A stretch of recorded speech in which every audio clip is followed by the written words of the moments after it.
Hello, everybody. This is Sam Carchidi from Philly Hockey Now, and welcome to our 10th episode of our Broad Street Bullcast, talking about the Philadelphia Flyers, of course, on our podcast. And we're doing something different today. We're going with audio only, trying to experiment, and you can still listen to us on the same platforms: Apple, Spotify, and YouTube. Please subscribe on YouTube, and you can follow us on YouTube on the National Hockey Now channel, and you also get tons of other information from other teams in the National Hockey League. We're getting close to training camp, getting closer to rookie camp. Rookie camp will start on September 15th, and the veteran camp will start on September 22nd. Both those camps will be in Voorhees, New Jersey, and they're free, open to the public, and there's more excitement now as we get closer, because it looks like the Flyers are probably going to play a lot of young kids, and that's what I think the fans want. And there's also a little controversy again this week. There's always controversy with the Philadelphia Flyers. John Tortorella, who ripped the media for criticizing Chuck Fletcher, Tony DeAngelo, Nick Deslauriers. That was I guess, a few weeks ago, where he really tore into the media for criticizing some of those people. And then he went out the other day on Sirius NHL radio, and he criticized the culture in the Flyers locker room last year. He says he has worries about it. Well, you can't have it both ways, Torch. You can't criticize the media for, criticizing some of the moves the Flyers or non-moves the Flyers have, and then turn around and criticize, what you perceive to be the culture. And of course, John has never been there yet. He has not been in the locker room with the players yet. So I know what he's trying to do. He's a veteran. He's trying to light a fire, and maybe he will. I think he actually has lit a fire from talking to some of the Flyers. I've been over Voorhees a few times, and I've talked to some players on the phone in the last few weeks, and they have bought into John Tortorella, and they say they need somebody to push them, and John Tortorella is that guy. Speaking of veteran Flyer players, a majority of them have come to camp already. I shouldn't say camp, but they've come to the practice facility in Voorhees. A lot of them have been there 2 weeks before camp starts. A lot of young guys are there as well. Again, veteran camp starts September 22nd. And most of the vets, as I said, have been there 2 weeks ahead of time, and some longer. And one of the young veterans who I talked to the other day was Owen Tippett. He's only 23 years old. This will be his first full season with the Flyers. He played parts of 3 seasons with Florida. And of course, Owen Tippett was the centerpiece as far as the Flyers are concerned in the Claude Giroux trade last March.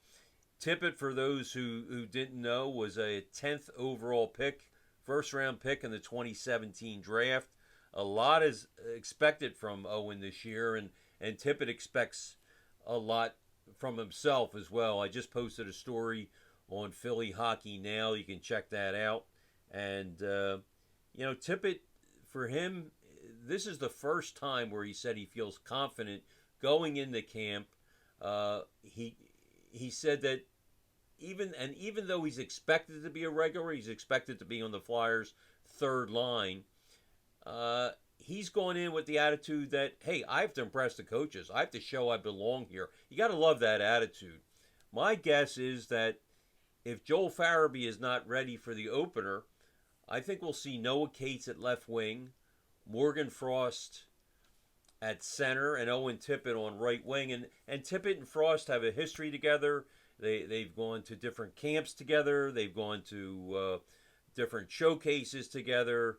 They were from the same draft. So they did show some chemistry last year, and I think you'll see that again. This is also a big year, of course, for Morgan Frost. It's a prove-it year for Morgan Frost.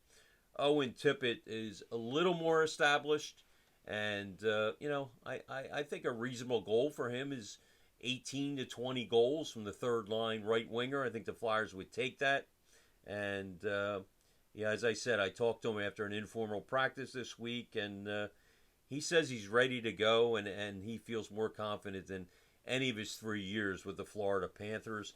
He has a 2-year contract. His cap hit is 1.5 million annually, and he admitted that, hey, these 2 years I want to really prove myself, show what I can do, and my goal is to sign a long-term contract after that with the Flyers. So a lot of good things from Owen Tippett, and as I said, I think he'll be on a line with Cates and Frost heading into camp. And this is obviously subject to change. I think the Flyers lines will have Sean Couturier centering James Van Riemsdyk and Cam Atkinson. Travis Konechny also a candidate for the top line at right wing. The second line right now, I think you'll have Kevin Hayes, centering Scotty Lawton and Travis Konechny. Third line, I have Frost with Cates and Tippett. The fourth line is interesting. You're going to have some battles there. I think you're going to have Nick Delorier, who I mentioned earlier, on left wing. Peter Brown and Tanner Lazinski will battle for the center spot. Lazinski can also slide over and play wing. I think the right wing will be a battle between Wayne Allison and Zach McEwen. The X factor in all that, of course, is Joel Farabee. Farabee had neck surgery in the offseason, and I saw him skating the other day, an informal workout, informal scrimmage. He looked good. The Flyers will not commit yet to when he'll be ready. There's still a possibility he could be ready for the opener, which is October 13th against the visiting New Jersey Devils.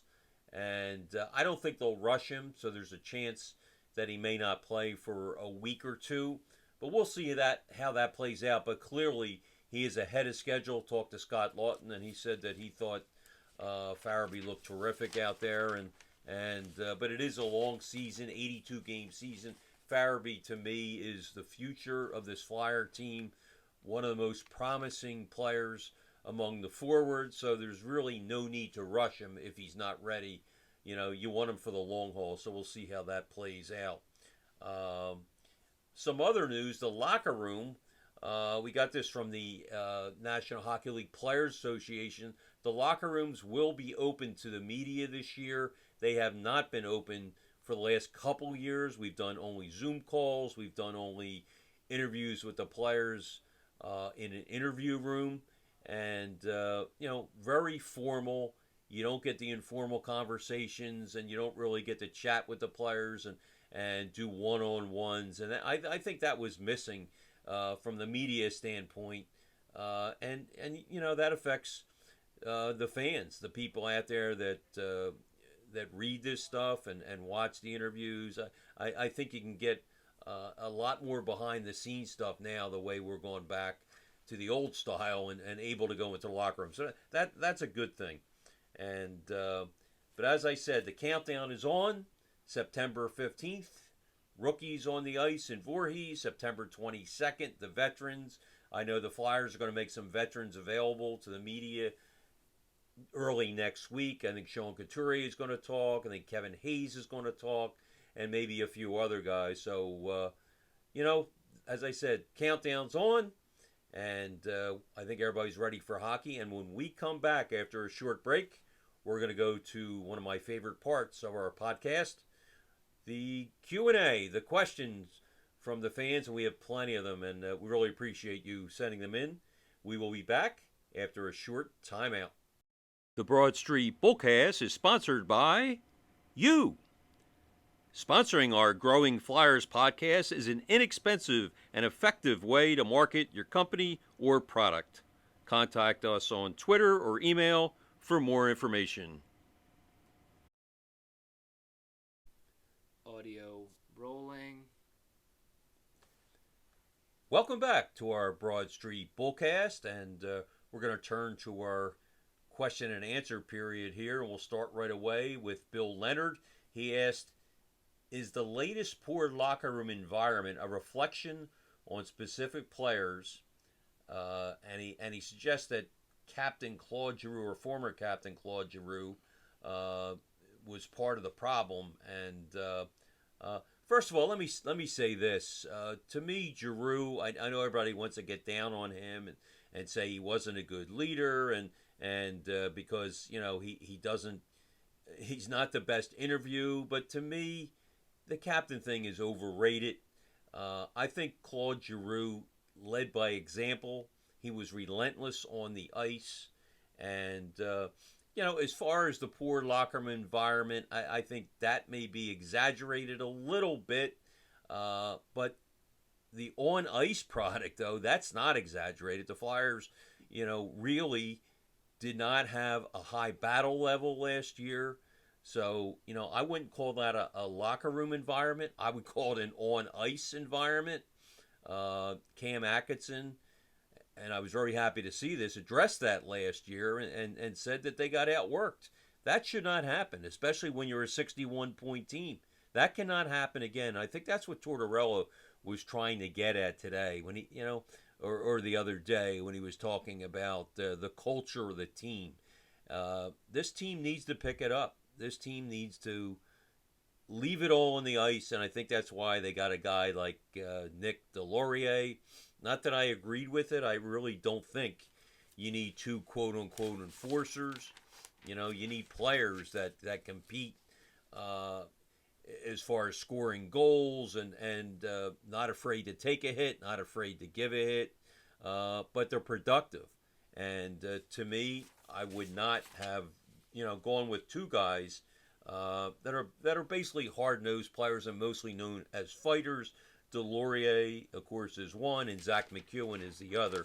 So, to answer your question, Bill, I think they accepted losing too easily. Whether you want to call that a locker room environment, a leadership environment. Remember, Giroux left in March last year, and a couple of the guys, I think Kevin Hayes stepped it up.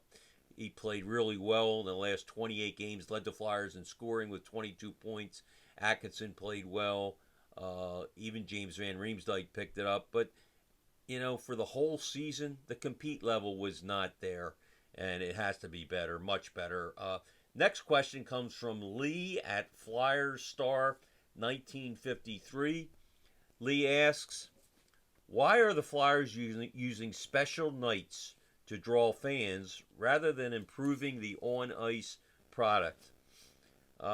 Lee is referring to the Flyers came out yesterday and said that they're going to start events on Thursday. It's going to be called Throwback Thursdays, where they're going to honor a player from each decade. They're going to honor, there's going to be a theme night. They're going to bring a player back. They're going to play music from that era and show highlights of that player. I think it's a good thing. I think it's a nice touch. But, I can see where you're coming from, Lee. You would rather them improve the team, the on-ice product, as you say, rather than honoring the players from the 60s, 70s, 80s, and on and on. I think there's a way to do both. I don't think there's anything wrong with honoring players from the past, but I do think they did not do enough in the summer, and I think that's your main point, Lee, and I would agree with that. They did not do enough to improve themselves this summer. So because of that, then this becomes, hey, they're not doing anything. They're not making deals. They're not signing key free agents. They're more in tune with their past. So I can see where you're coming from. But again, I think it's a nice thing they're honoring the past, but I wish they did more in the off season. Next question.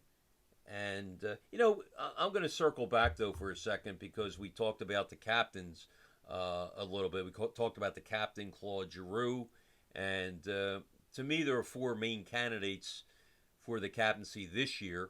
John Tortorella, I talked to him for Philly Hockey Now, I guess about 6 weeks ago, and he said he is not sure he's even going to name the captain after training camp. He may even go into the season. He's not sure yet. He said, I got to see these players, how they compete, how they communicate, how they get along with their fellow teammates, and on and on. He said, there's a lot of things I'm going to look at. when the pressure's on, how do they react? Uh, so I think the leading candidate and the guy I believe should be named is Sean Couturier. He's candidate one. I think Cam Atkinson, who has familiarity with Torts, of course they played together with the Columbus Blue Jackets. I think he's probably the second candidate. Scott Lawton, who's relentless, leaves it all on the ice. To me, he's candidate number three. And Kevin Hayes, uh, for what he brings to the table, veteran leadership, I think he'd be candidate four.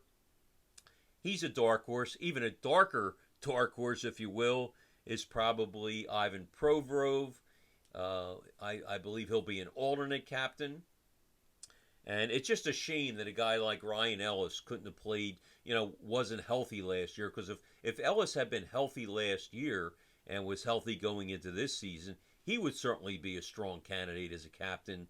A guy who's, when healthy, would probably be their best defenseman. And he has all the leadership qualities that you want in a captain. But unfortunately, he's going to miss the beginning of the season, and in all likelihood will go in the long-term injured reserve list. So I just wanted to circle back to that because when I brought up Claude Giroux and the captaincy from last year and the previous years, he was a captain for 10 years here.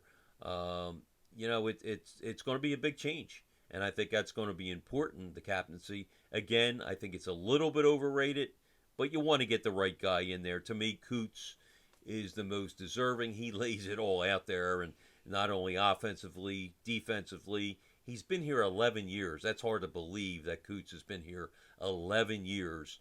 And, he just signed a big extension last year.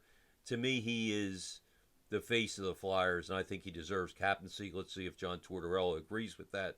And as I said, that may drag out into the season before they name the captain. When I talked to Torts, he wasn't sure about that. Let's go back to the questions here, and we have several of them. I couldn't get to all of them, but Harris Lacey asks, is there a way to remove JVR from this roster? I don't think he fits towards his style, and he messes up the projected lines.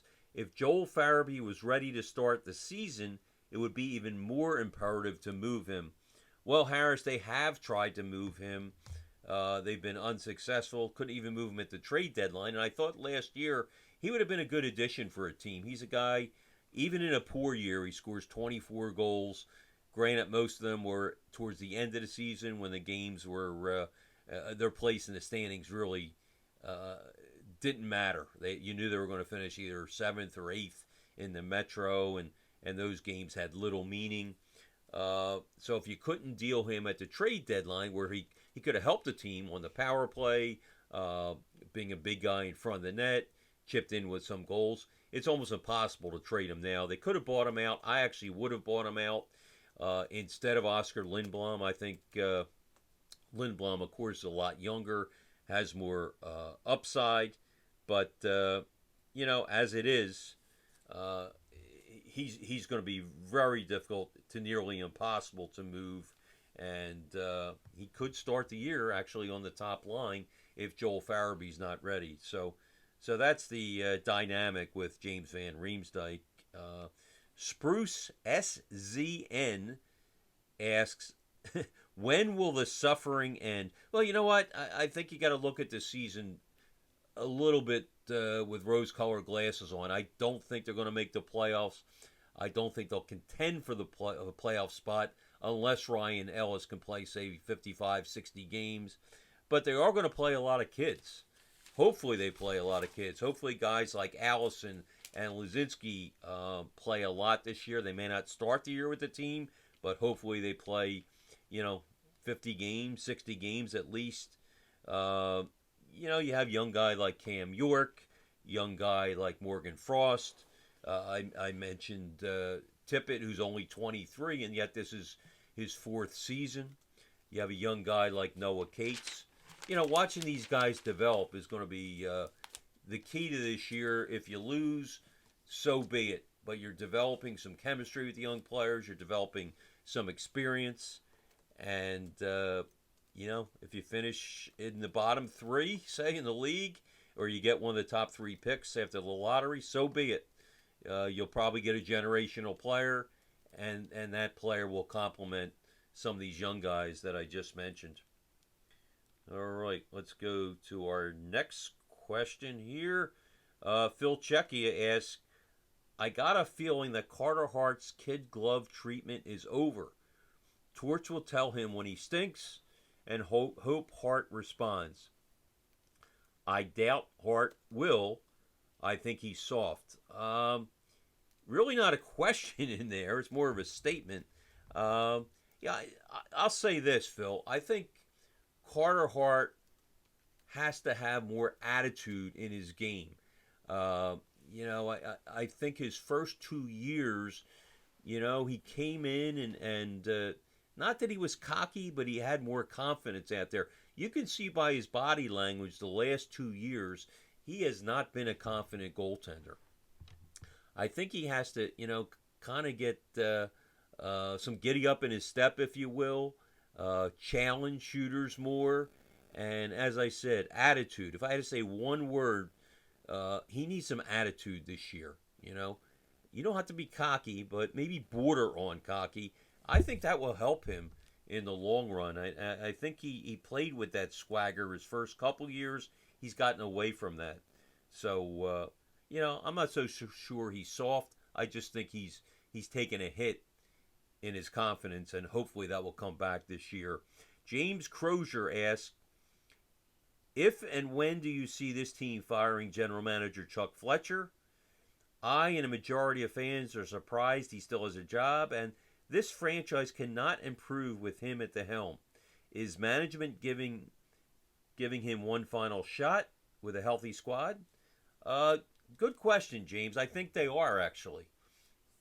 I'm a little surprised that he's still here, but I think you hit the nail right on the head that if the Flyers get off to a poor start, let's say by Thanksgiving, you might see the people above Fletcher, Dave Scott and company, make a move. So I think the first 2 months, I'm not saying this team has to be in first place or second place or even have a winning record, but they do have to be much more competitive.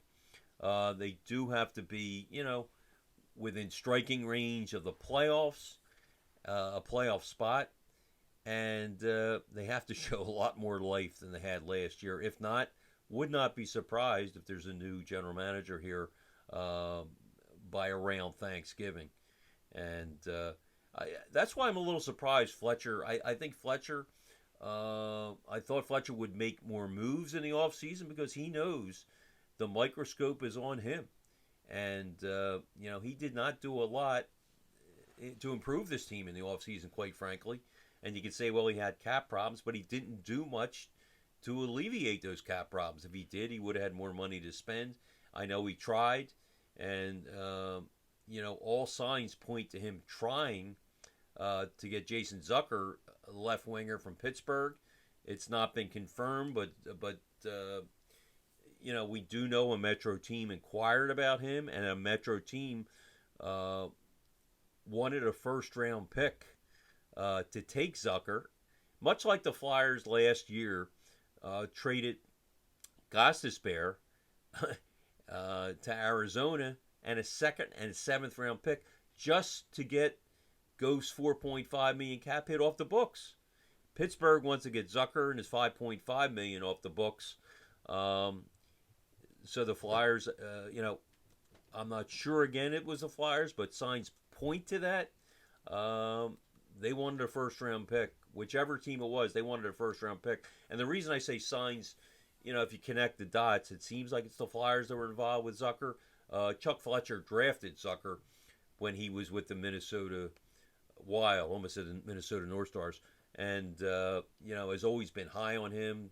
Zucker scored 33 goals for Minnesota while Fletcher was there. So, if you connect the dots, it looks like the Flyers were interested in him. And the big part of that was the first-round pick that they wanted. Of course, Pittsburgh and Ryan Hextall did not go for that. But if you could get a first-round pick and get Zucker here, and then you put Ryan Ellis on long-term injured reserve, you probably could have made another move, too, and gotten him, and the Flyers could have gone under the cap. But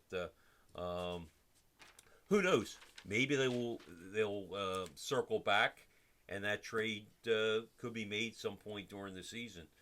Depends how all these teams, what kind of start they get off to in October and November. But to answer your question, I think it's a critical first 2 months for Chuck Fletcher, no question about it. I want to thank my producer, my son, also named Sam, always does a great job. I want to thank all our listeners, and I also want to thank everybody that submitted questions. And as the late, great Gene Hart was fond of saying, good night and good hockey.